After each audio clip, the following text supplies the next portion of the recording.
नमस्कार. ज्यांचं blood pressure वाढलेलं आहे त्यांच्यासाठी खास आपण आज योगासने आणि काही प्राणायाम पाहणार आहोत. आपण सुरुवात करूयात योगासने शिकण्यासाठी. सगळ्यात पहिला आसन मी ज्यांचं ब्लड प्रेशर वाढलेलं आहे त्यांच्यासाठी सुचवेन ते म्हणजे अर्धहलासन. माठीवरती झोपून दोन्ही पाय आपण सरळ असे वरती उचलू शकतो. पाय अगदी चांगल्याप्रमाणे स्ट्रेच करा. या आसनामध्ये जास्तीत जास्त रक्त हे खालच्या दिशेला ओढलं जातं आणि त्यामुळे ब्लड सर्क्युलेशनचा स्पीड आहे, वेग तो सुधारतो. महत्त्वाचं काय आहे, आपल्या हृदयाला आराम मिळाला पाहिजे आणि हा आराम योगासनातून मिळतो. कारण BP म्हणजे आपल्या हृदयाला जो ब्लड फेकण्यासाठी, शरीराकडे पसरवण्यासाठी जी स्ट्रेंथ वापरावी लागते, तर ती स्ट्रेंथ म्हणजे ब्लड प्रेशर. आणि ही स्ट्रेंथ जेव्हा जास्त वापरावी लागते तेव्हा ब्लड प्रेशरचा त्रास होत असतो. तर ही स्ट्रेंथ कमी वापरायला लागावी यासाठी आपल्याला सर्क्युलेशन सुधारायला पाहिजे हृदयाच्या दिशेने, आणि त्यासाठी आपण आता अर्धहलासन पाहिलं. आणि दुसरं आपण हा स्ट्रेच पाहतोय, हे आसन आहे जानुशिरासन. या दीर्घ श्वास घ्या आणि श्वास सोडताना दोन्ही हातांनी पायाच्या अंगठ्यांना पकडा.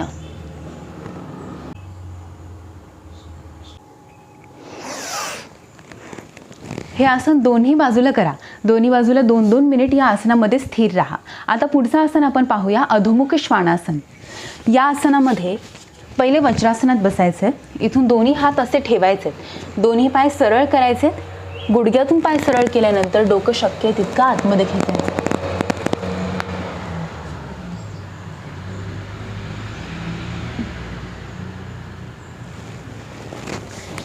हे आहे अधोमुख श्वानासन. प्रत्येक आसन आता आपण जे करतोय ना, या आसनामध्ये आपल्या हृदयाला आराम मिळतोय आणि त्यामुळे ब्लड सर्क्युलेशन सुधारणारी ही योगासने आपण जास्तीत जास्त सरावात आणायची आहे.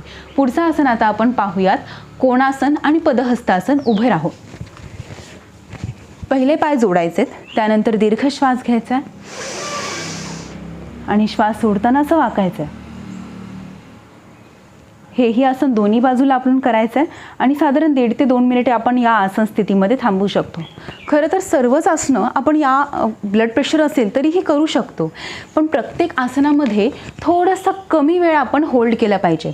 कारण हृदयाकडे जेव्हा रक्तप्रवाह वाढतो तेव्हा त्याचा आघातही होऊ नये, रक्ताचा प्रेशर वाढू नये याची आपण काळजी घ्यायला पाहिजे. त्यासाठी सुरुवातीला कमीत कमी वेळ होल्ड करण्याचा प्रॅक्टिस किंवा सराव तो सुरू ठेवा. आता आपण पुढचं आसन पाहूयात, पदहस्तासन. या आसनात पाय जोडायचेत, दीर्घ श्वास घ्यायचा आहे आणि श्वास सोडताना खाली वाकायचं आहे.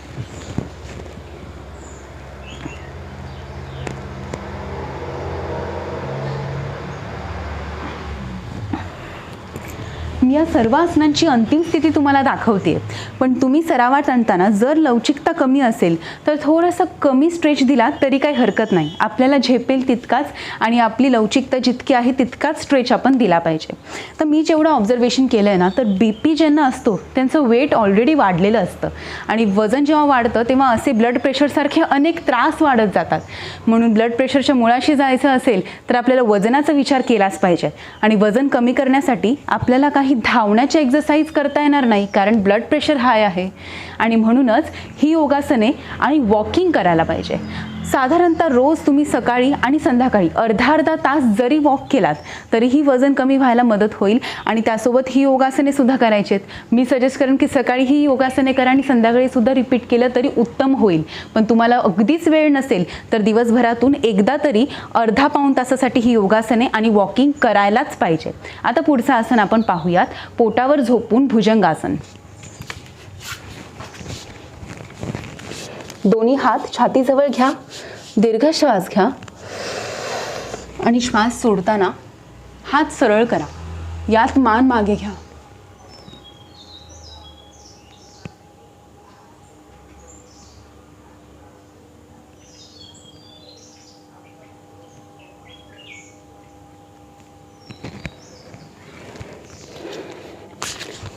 आता पुढचं आसन पाहूयात, विलोमासन. या आसनामध्ये थोडंसं आपण मागे फोर्सफुली जायचं आहे आणि मग कमरेला पकडायचं आहे. हलकासा जर्क द्या असा, जेणे कंबर उचलली जाईल आणि मग पटकन पकडा. पकडल्यानंतर पाय सरळ करा.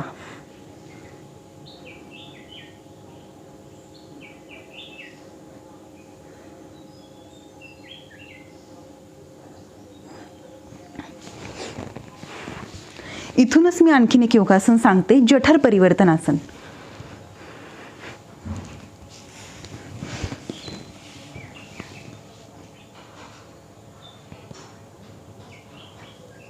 पोटाच्या भागाला पीळ दिलेला आहे आणि म्हणूनच हृदयाकडे जे रक्त परत येत असतं, रक्तामध्ये पूर्ण शरीरात पूर्ण रक्ताभिसरण होत असताना हृदयाकडे परत येणारं रक्त हे चांगल्या प्रमाणे येतं आणि मग हे रक्ताभिसरण सुधारल्यामुळे हृदयाला परत जास्त कष्ट घ्यावे लागत नाही हार्ट पंप करण्यासाठी. त्यामुळे अशी योगासने ज्यात स्ट्रेच मिळतो ही योगासने आपण करायला हवीत. अजून एक योगासन दाखवते, उपविष्ट कोणासन. या आसनात दोन्ही पायांमध्ये आपण अंतर घ्यायचं आहे. दोन्ही हातांनी आपण पायांच्या बोटांना पकडायचं. दीर्घ श्वास घेऊन श्वास सोडताना आपल्याला जमेल तेवढं खाली वाकायचं.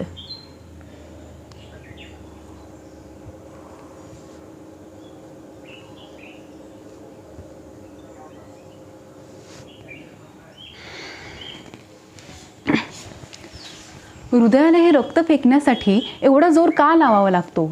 कारण ही तर एक नैसर्गिक क्रिया आहे. हार्ट पंपिंग तर होतच असतं, पण हे रक्त जेव्हा जड होतं आणि दूषित होतं तेव्हा हृदयाला जास्त जोर लावावा लागतो पंप करण्यासाठी आणि शरीराला रक्त देण्यासाठी. आता हे रक्त जड का होतं आणि आपल्याकडे मुळात मग मूळ सुधारण्यासाठी पर्याय काय आहे? तर रक्त शुद्ध करणं हाच पर्याय. आणि आता बघा, आपल्या शरीरामध्ये जी घाण साठलेली असते ना, ती घाणच या रक्तामध्ये मिसळत असते आणि म्हणून रक्त हे दूषित होत असतं. आणि असं रक्त हे आपल्या हृदयासाठी घातक असतं आणि म्हणून ब्लड प्रेशरचा त्रास होत असतो.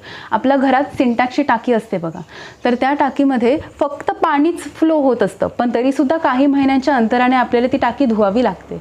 आपण आपले जे इंटेस्टाईन्स आहेत त्याच्यामधून किती वेगवेगळ्या प्रकारचे अन्नाचे प्रकार पुढे जात असतात आणि त्याचं पचन होत असतं.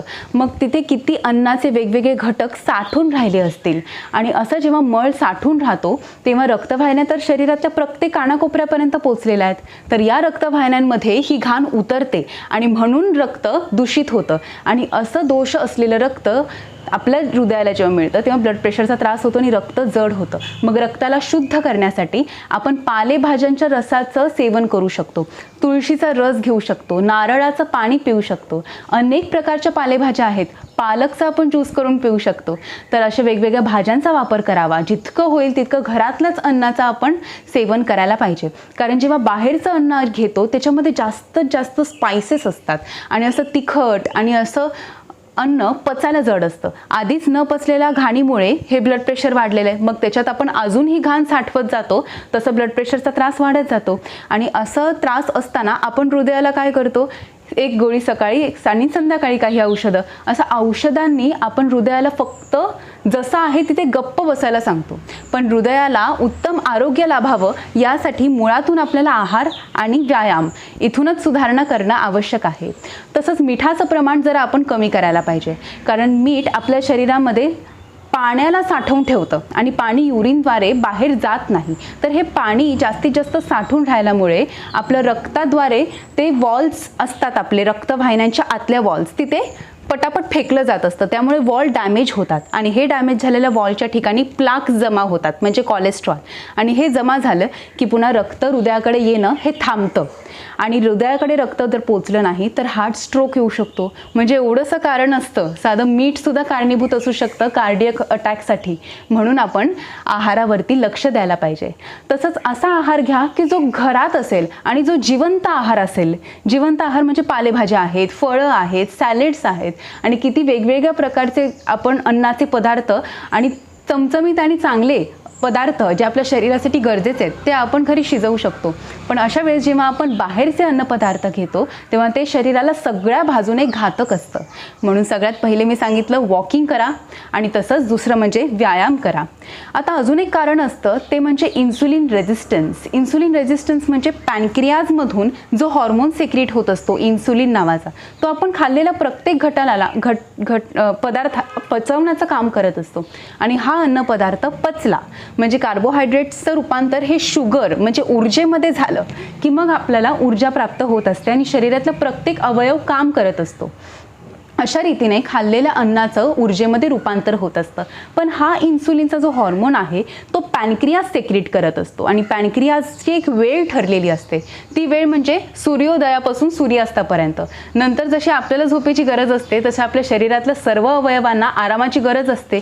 पण आपण काय करतो, रात्री 10-11 एवढ्या वाजता आपण जेव्हा जेवतो तेव्हा पॅनक्रियाजला पुढे परत इन्सुलिन सेक्रेट करावं लागतं आणि पुन्हा सकाळचा नाश्ता म्हणजे रेस्ट काही तासांसाठी सुद्धा पॅनक्रियाजला मिळत नाही.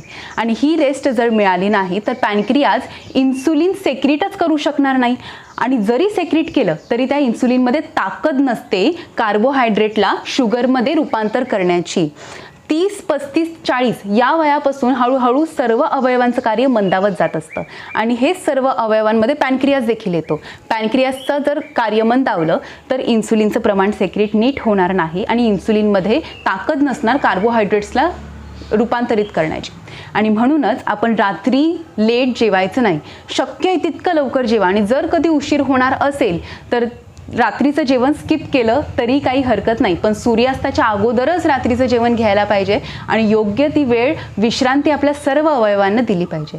जितकं होईल तितकं शांत राहा, कारण आपल्या हृदयाला शांततेची गरज आहे आणि ही हृदयाला मिळणारी शांतता फक्त मन देऊ शकतं. मन जर शांत असेल तर शरीरातले सर्व अवयव शांत असतील आणि त्यांना आरोग्य आणि आनंद मिळत राहील. तर मन शांत ठेवण्यासाठी नामस्मरण करा, प्राणायाम करा, योगासने करा, चालायला जा. असे सगळे व्यायाम प्रकार आपण करत राहिलो की शरीरातला प्रत्येक अवयव सुधारतो आणि ब्लड प्रेशरच नाही तर अनेक रोग शरीरातले नाहीसे होतात. आणि जे रोग आपल्याला पुढे उद्भवणार असतील ते तिथल्या तिथे नष्ट करण्याचं सामर्थ्य योगासनात आहे. आणि हे नष्ट करण्याचं सामर्थ्य हे औषधांमध्ये नाही आहे, कारण औषधं फक्त कंट्रोल करतात आणि योगासने मुळातून नाहीसे रोग करण्याचं काम करत असतात.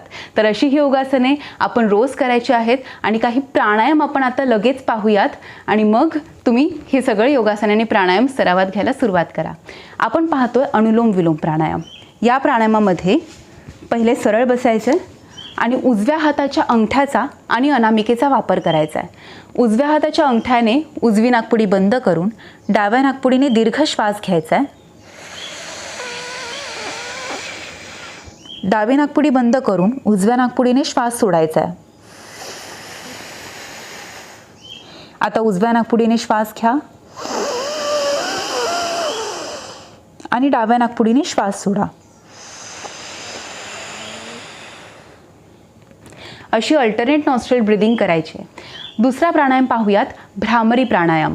या प्राणायामात दोन्ही हाताच्या बोटांनी डोळे बंद करून अंगठ्याने कान बंद करायचे. कान आणि डोळे घट्ट बंद झाल्यानंतर अनामिकेने नाकपुडी बंद करायची. एक दीर्घ श्वास घ्या. दोन्ही नाकपुड्या अर्ध्या बंद करा आणि श्वास सोडताना मकाराचा उच्चार करा.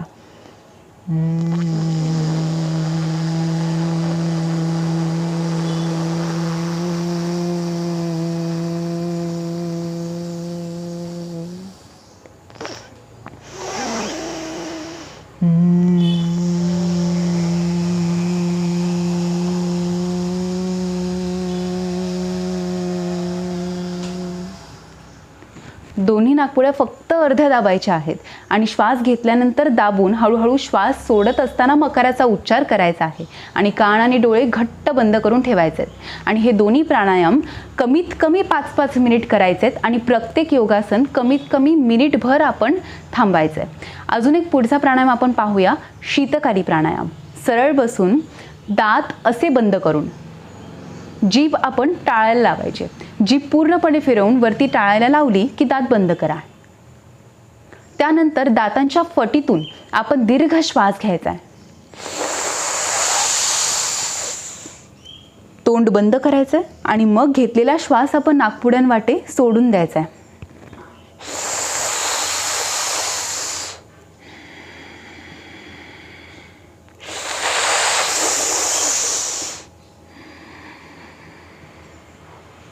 पहिल्या 6-7 आवर्तनांमध्येच आपला घसा आणि छातीचा भाग थंड होतो आणि असं हळूहळू पोटाचा आणि डोक्याचा भागही थंड व्हायला लागतो. असं शरीराला आराम देणारे प्राणायाम आणि आरोग्य देणारी योगासने आपण नित्यनियमित करून ब्लड प्रेशरचा त्रास मुळासकट नाहीसा करायचा आहे आणि आपलं जीवन आनंदाने जगायचं आहे. धन्यवाद.